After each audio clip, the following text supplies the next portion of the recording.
Yeah, it feels good when you think about it in like a more broader sense of like the way that you phrase it. First time since the injury, there's a lot to that. But if you just look at it, the day to day and stay present in the moment, it's something that I'm excited for. And certainly when I walked off the field in Salt Lake last year, I didn't know what the future held. So I've learned to embrace every moment and take it for what it is. So it's enjoyable. I know going into this season, there are a lot of people were talking about the five goalkeepers on the first team roster, not as usual. What was that like training with that many goalkeepers in the preseason? We didn't really have that many goalkeepers at any given time, I don't think. I think Patty was gone for a little bit for the first camp because national team. Nico got injured in the first camp, so he hasn't been with us since then. AB got loaned out after the second camp, so it's been kind of rotation, revolving door a little bit with goalkeepers. But I think that was kind of expected, and that's why the club wanted to have the number of goalkeepers that we have for these types of moments when the international call-ups, potential for injury, guys in and out with loans, crew two, stuff like that. So I think the idea was to avoid what had happened last year, and to this point, that's worked out really well. And you guys are going to be making a return at Lower.com Field. How is it significant that it's going to be in front of the home crowd? Yeah, it's nice. A couple games I played last year were at Charlotte and at Salt Lake. So wasn't able to play in front of family and friends and the fans. So anytime that you're able to share those moments, with the people that care for you the most and that you care for the most, it makes it all that much more special. Yep. Evan, I remember late last season when you were finally available for selection, you were on the bench against the Red Bulls, and Coach made a really big deal about how proud he was of you to have gotten to that moment.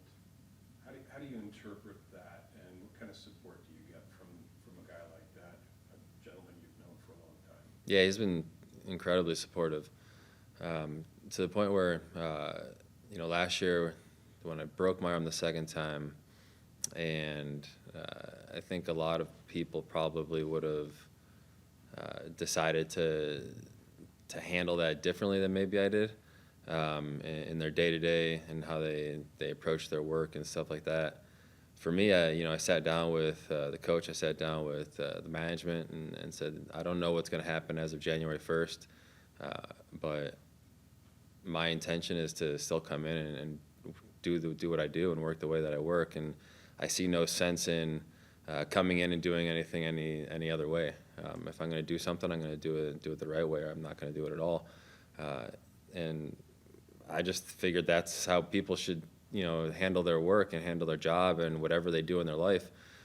So when I was doing that every day for, the first 8 weeks from the first injury and then break it again and then doing it another 12 weeks, I just thought that was normal. But the feedback that I got and the reaction that I got from the staff, from the club, from the players, everyone around me was, man, the resilience you're showing and the inspiration that you're giving from coming in and working like this it's fantastic. For me, it was no different than anything I was doing, and for them to embrace me in the way that they did when I came back, even when we played in the Leagues Cup final, Wilfred asked me to come in and speak to the group, the morning of the game or right before kickoff in the huddle. All those things, it helped me stay engaged. It helped me to see that, there was more to my involvement in the team than just being on the field with them in a playing capacity. And all these things I knew, but for him to be able to continually refresh that in my mind, it was really, really supportive. And, to get the 4 or 5 weeks in of training at the end of the season, to have him welcome me back into the group, knowing that the potential to break my arm again was always going to be there. I think we're kind of past that now in terms of the way that the arm is structured and set and stuff like that. But to take those chances and those risks and to really trust in me was very important to me at that time.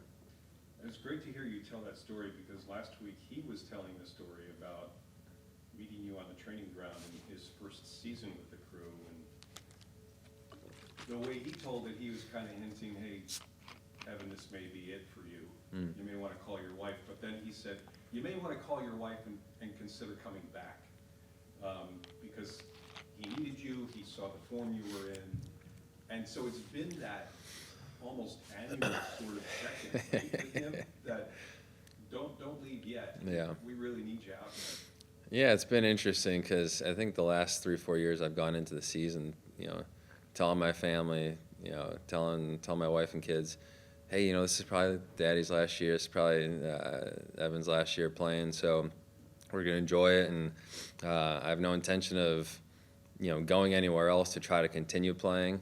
My intention has always been to come to Columbus, to stay in Columbus, even post playing. So, during this time I've been working towards that as well.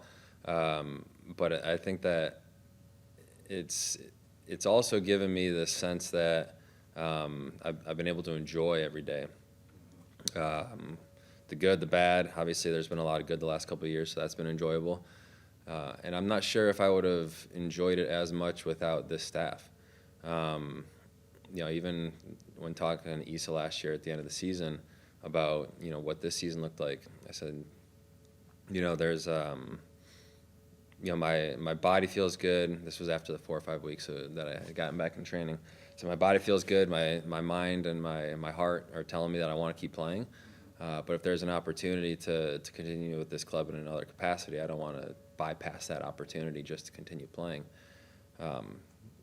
And him and Wilfred both said, no, we want you to keep playing. I said, okay, well, I missed 20 weeks this year with a broken arm. That would scare off a lot of people, obviously, at my age and stuff like that. But for them to tell me, from a playing standpoint, but also probably even more so, if we're being honest, my impact and my influence as someone in the locker room, someone on the training pitch, a voice, I think that's been helpful to them. And I told them, I wouldn't be doing this if I wasn't enjoying it. And a big reason I'm enjoying it so much the last few years is because Wilfred and the staff, it's been a really good environment. In your 14 years in the league, I know you've seen significant schedules of games over your years with Montreal, now here in Columbus. You traveled across the country twice in the last 2 weeks, played in what probably felt like sub-freezing temperatures in New England, and then delightful temperatures in the Midwest and out West. You come out of that at 2-1-2. That's eye-opening, really, to have 5 games in 15 days and come out with the points that you did. Yeah, within the league, we're in a good spot. Given the circumstances of where we've played, like you said, the travel that's come with that. It's. I think we've maybe even left some points on the table, to be honest. And we're never satisfied if we don't get 3 points. But I think we can be pretty proud of the way that we've approached every game. If we didn't put ourselves in a hole in LA in Champions League, we probably would have moved on there too. I think, watching from my position, the game that I was probably most proud of was that second leg against LA, where it showed the character, it showed the resilience of this team. And that's just a precursor to what we did in San Diego then too, where, you go down a man, it's a tough place to play. The environment was really good.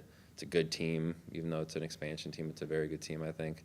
And then to come out of there and to be able to hold on in a sense, and even have a chance to maybe even steal the points at the end. It was a really impressive week from a different standpoint last week than, winning 2 games. We won the one game but got knocked out, and then we tied the other game. And in many ways, teams could be disappointed by that. But I think if you look at the way that we handled those games and the way we approached them and the character that we showed, it's something that we're going to be able to build off of for the remainder of the year. Yeah. Evan, how is coming off the injury that you have, and you haven't really had a match fitness test yet? What's it, how hard is it to come, like you said, 20 weeks of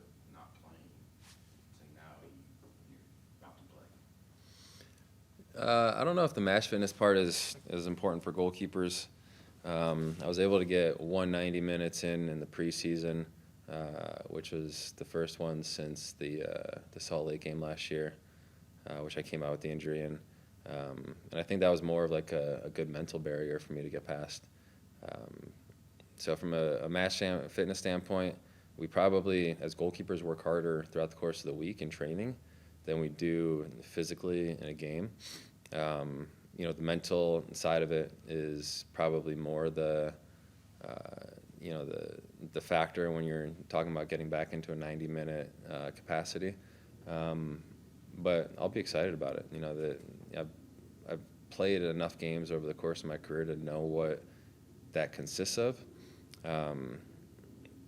It's not as consistent, obviously, as it was different points in my career when I was playing every week, but I know what to expect in many ways, and the way that we play, it gives us the ability to kind of envision and know what to expect in a game, as opposed to different points in my career where maybe our playing styles weren't as structured, where it was kind of unpredictable and kind of go by the minute by minute in a game. So we'll see, but we'll take it minute by minute, moment by moment, and we'll be excited about it. With the shortened roster that you guys are going to be having on Saturday, what's it say about the belief from Nancy and the front staff that's saying that, even though you guys didn't go out and sign, a bunch of players in the offseason, but the belief that this team can, still compete at a high level?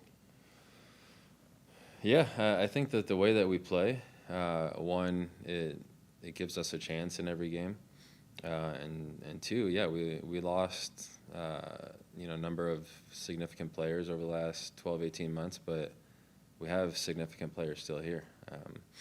And when you have a shortened roster, it means that you trust in everybody. If you have a bigger roster, sometimes it just means that you have more people that you have to take into consideration that you aren't necessarily putting trust in.